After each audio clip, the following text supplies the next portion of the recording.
Beacon Hill Park is filled with families today, with many coming to see one of the park's main attractions, the peacocks. I love them.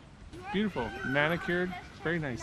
But for others, a stroll through the park is just part of their routine. I'm a regular. I love it here. Paul Bell comes to the park every day to clear his head, but 2 weeks ago that changed. He went from visiting the park for fun to checking in on this injured peacock, who has taken shelter in a flower bed by the rose garden. I went to the zoo entrance and asked them, and she said they're not the park's responsibility. I'm, whoa, that, all right. I explained the situation.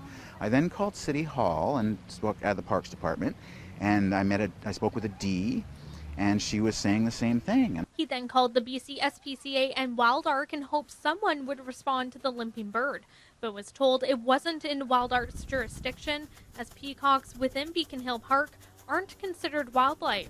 And I come back and I found it again, and it's clearly in worse shape. It was hunkered down by the garbage can, not moving for days. And so I start making the rounds of calling again. In a statement, the City of Victoria said it was not aware of the injured peacock, adding any peacock issues would be referred to Victoria Animal Control. When Check News called Animal Control, an officer said he also didn't know about the injured bird and referred us to Wild Ark.